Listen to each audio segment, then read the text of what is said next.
بسم الله الرحمن الرحيم. السلام عليكم ورحمة الله وبركاته. ازيكم؟ اخباركم ايه؟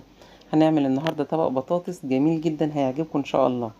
معايا نص كيلو من البطاطس قطعته وغسلته كويس وهنسلقه. ومعايا معلقتين بقدونس مفروم او متقطع بالسكينة قطع صغيرة كده. ومعايا معلقة صغيرة من الثوم البودر، ونص معلقة بابريكا، ونص معلقة كركم، ونص معلقة كمون، ونص معلقة من الفلفل الأسود، وكل ده معلقة صغيرة. ومعايا معلقة كبيرة من النشا وبيضاية.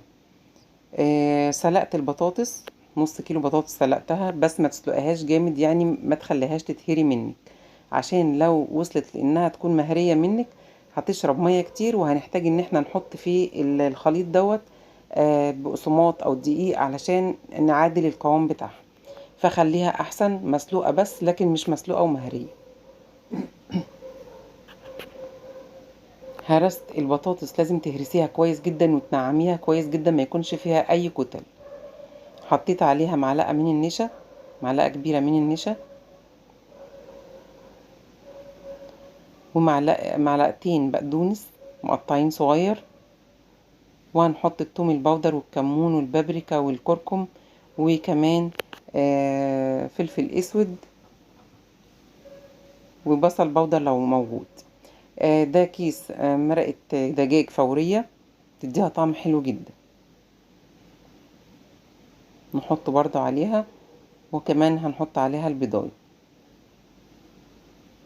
ونقلب كويس جدا، وكمان هنعجنها بالايد علشان تبقى متماسكة كويس جدا. دلوقتي انا عجنتها، خليتها متماسكة كويس جدا. ربع كوباية من اللبن، معاها بضاية وسنة من الفلفل الاسود، وحاجة بسيطة جدا من الملح.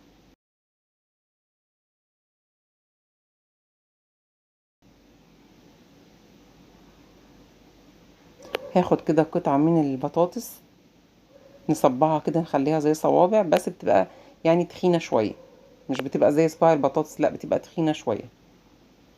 بتبقى متماسكة جدا يا جماعة لو ما سلقتوهاش مهرية زي اللي انا عملتها كده، يا دوبك مسلوقة بس مش مهرية، علشان ما تكونش شاربة مية كتير. لو شربت مية كتير هنحتاج في الخليط دوت ان احنا نحط دقيق او نحط بقسماط، وده بيغير الطعم. صبعتها كلها، وهنا 3 معالق من النشا و3 معالق من البقسماط الناعم و3 معالق من الدقيق، هقلبهم على بعض. دخلتها التلاجة ربع ساعة بس قبل ما ابدأ احطها في الخليط ده، ربع ساعة بتتماسك. نحطها بقى في البقسماط، نغلفها كويس كده ونركنها على جنب لما نخلص الكمية، وبعدين نقليها. بيكون طعمها حلو جدا ومقرمشة، بتبقى من جوه طرية ومن بره مقرمشة كده، طعمها حلو جدا. تقدروا تاكلوها جنب اي حاجة انتوا عايزينها، جنب مكرونة، جنب رز، حلوة جدا. الحركة دي لما تعمليها كده في الطبق، لو لقيتيها بتتفكك منك او بتتكسر منك، ممكن تحطيها زي ما انا عملتها كده في الطبق، وتحركي الطبق رايح جاي يمين وشمال كده، تتغلف كويس لوحدها من غير ما تلمسيها خالص، ما تتقطعش منك وهتتكسر منك. حطيت بقى طاسة على النار فيها زيت، وهنبدأ نحمرها.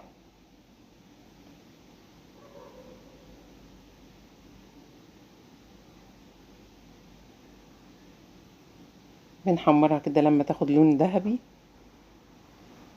وخلاص كده طعمها يعجبكم جدا جدا.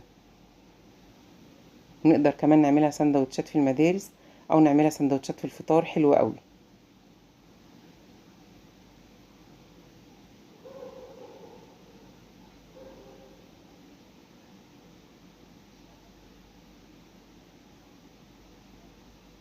وده كان طبقنا النهاردة، وكل سنة وانتم طيبين بمناسبة المدارس، ويبقى ألف هنا وشفا.